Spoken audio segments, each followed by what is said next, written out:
सारे भक्तगणों को मेरा सादर नमस्कार।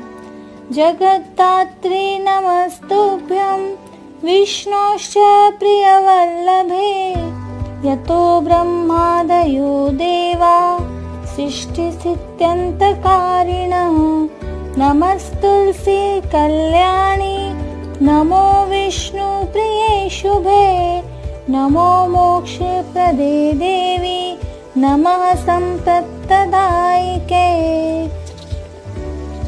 जय श्री तुलसी माता जी की।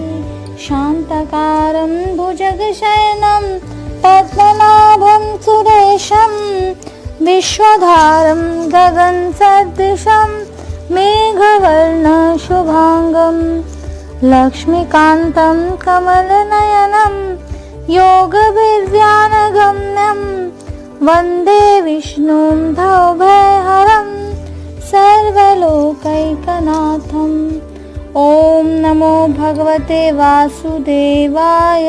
भक्तों, अब तक हमने जाना कि किस प्रकार जलंधर की उत्पत्ति हुई और जलंधर का विवाह हुआ तथा वह त्रिलोकी में राज्य करने लगा। अब 12वां अध्याय। नारद जी ने कहा कि हे राजन, एक समय में जालंधर के नगर गया था तो दैत्यराज ने मेरा विधि पूर्वक पूजन करके सत्कार किया। मुझसे दैत्यराज ने पूछा कि आप किस आशा से यहाँ आए हैं, सो आज्ञा दीजिए जिससे आपकी मनोकामना पूरी की जा सके। मैंने कहा कि हे दैत्यराज, मैं विचरते हुए एक बार कैलाश पर्वत पर गया था। वहाँ शिवजी पार्वती जी के साथ बैठे आनंद मना रहे थे। पार्वती के सौंदर्य से कैलाश पर्वत शोभायमान हो रहा था। जिस कैलाश पर्वत पर असंख्य कल्प वृक्ष हैं, असंख्य कामधेनु भी हैं, अनेक प्रकार के बहुमूल्य रत्न मणियों के भंडार भरे हुए हैं, ऐसा कैलाश पर्वत अनेक रिद्धि सिद्धियों से युक्त है, जहाँ पर शिव जी अपनी त्रिलोकी सुंदरी पार्वती को लेकर यंत्र तंत्र विचरते रहते हैं। इससे कैलाश की शोभा और बढ़ जाती है। मैंने सोचा, शिव जी सचमुच धन्य हैं, जिन्हें ऐसी सुंदर पत्नी और ऐसे पर्वत जैसा स्थान मिला है जहाँ सभी प्रकार के रिद्धि सिद्धियां विद्यमान हैं। यह सोचते हुए मुझे आपके नगर की याद आई कि यह भी इसी तरह की नगरी होगी, इसलिए इसे देखने के लिए यहाँ आया हूँ। यहाँ आपके महल में नाग कन्या, अप्सरा आदि कोई भी इतनी रूपवती नहीं है जितनी की देवी पार्वती है। उसके रूप की संसार में फिर कोई तुलना नहीं की जा सकती। उस पार्वती के अनुपम सौंदर्य से तपस्वी शिव को अपनी लीला से वश में कर लिया है। ब्रह्मा जी ने भी पार्वती के रूप के समान दूसरी सुंदरी की रचना करनी चाहिए, किंतु वे भी ऐसी रचना कर न सके। इसलिए ऐसी रूपवती नारी को पति भाव से भोगने वाले शिव जी का वैभव श्रेष्ठ है। उसके समान तुम्हारा वैभव कुछ भी नहीं है। यह कहकर मैं वहां से चल दिया। दैत्य राज ने पार्वती के अनुपम रूप का वर्णन सुना तो वह कामातुर हो गया और पार्वती को अपने महल रखने के लिए सिंही के पुत्र राहु को दूत बनाकर भेजा। उसने महादेव जी को जलंधर का संदेश दिया कि तीनों लोक के स्वामी महाराज जलंधर ने आपको कहलाया है कि आप मुंडमाल धारण करने वाले, भस्म रमाने वाले, दिगंबर की त्रिलोकी की सुंदरी हिमालय पुत्री पार्वती को पत्नी रूप में रखने योग्य नहीं है। मैं रत्नों का स्वामी हूँ, यह नारियों में रत्न है, इसलिए यह मेरे योग्य है। नारद जी ने कहा कि राहु के ऐसा कहते ही महादेव जी की भ्रिकुटि से एक भयंकर गर्जना हुई। फिर उसमें से एक पुरुष पैदा हुआ जो सिंह की आकृति का था, जिसके सिर पर बड़े बड़े बाल थे, अग्नि की लपटों के समान जिसकी आंखों में से तेज निकल रहा था। वह राहु को खाने के लिए दौड़ा।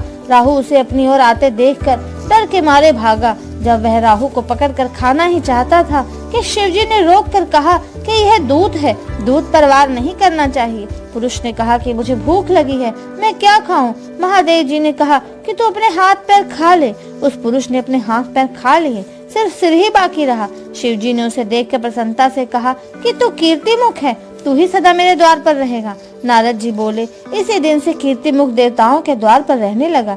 इसलिए कीर्तिमुख की पूजा सब देवताओं की पूजा से पहले करनी चाहिए। कीर्तिमुख से छूटकर राहु बर्बर स्थल पर गिरा, इसी से वह बर्बर से भी प्रसिद्ध है। राहु ने लौटकर जलंधर को सब बातें आकर कह दी।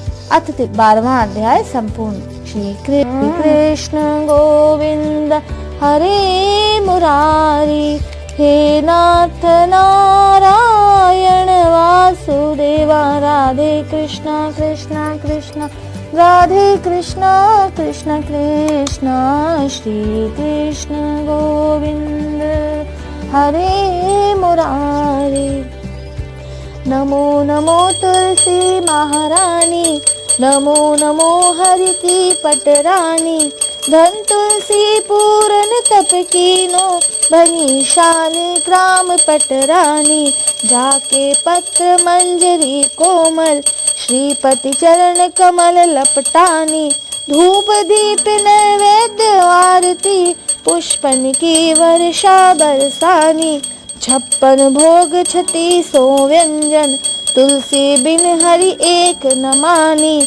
सभी सखी मैया तेरो यश गावे, भक्ति दान दी जय महारानी।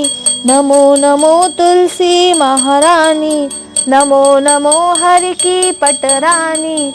नमो नमो तुलसी महारानी, नमो नमो हरि की पटरानी। जय श्री तुलसी मैया की। हरे कृष्णा कृष्णा कृष्णा हरे हरे, हरे रामा राम राम हरे हरे। हरे कृष्णा कृष्णा कृष्णा हरे हरे।